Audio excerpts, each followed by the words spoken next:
मार्डीत ग्रामपंचायतीवर महिला ग्रामस्थांनी काढला शेळ्या मेंढ्यांसह हंडा मोर्चा। पाण्यासाठी टाहो।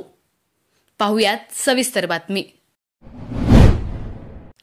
माण तालुक्यातील दुष्काळी परिस्थितीमुळे सध्या सर्वत्र टँकरने पाणी पुरवठा होतोय। मात्र सर्वांपर्यंत पाणी पोहोचत नसल्यानं व पाणी कमी पडत असल्यानं मार्डी ग्रामस्थांनी ग्रामपंचायतीवर शेळ्या मेंढ्यांसह हंडा मोर्चा काढत प्रशासनाचा निषेध केला। पाण्यासाठी टाहो फोडणाऱ्या मार्डी ग्रामस्थांचा 1.5 महिन्यात हा दुसऱ्यांदा हंडा मोर्चा असून मार्डी ग्रामस्थांना कोणी वाली आहे का नाही असा संतप्त सवाल ग्रामस्थांमधून विचारला जातोय। सध्या 4 टँकरने पाणी पुरवठा सुरू आहे।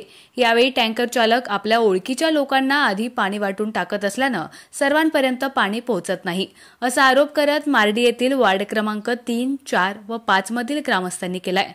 सकाळपासून ग्रामपंचायतीसमोर हांडे, बादली, पिंप इत्यादी पाणी भरण्याची भांडी घेऊन ग्रामपंचायतीसमोर मोकळी भांडी वाजवत निषेध केला।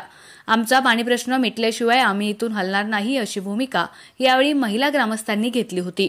मोर्चाचे गांभीर्य ओळखून ग्रामपंचायतीने प्रशासनाशी संपर्क साधला।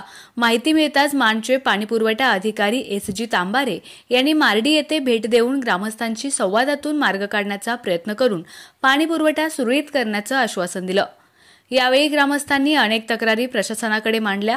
टँकर चालक आणि मालक आपल्या ओळखीच्या लोकांना आधीच पाणी देतात, त्यामुळे शेवटच्या लोकांपर्यंत पाणी पोहोचत नाही।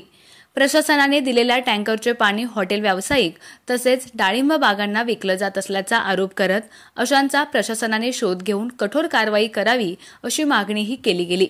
दरम्यान सुरळीत पाणीपुरवठा करण्यासाठी ग्रामपंचायतीने गुरुवारी बैठकीचे आयोजन केले आहे। आपला आवाज न्यूज नेटवर्कसाठी एकनाथ वाघमोडे, दहिवडी।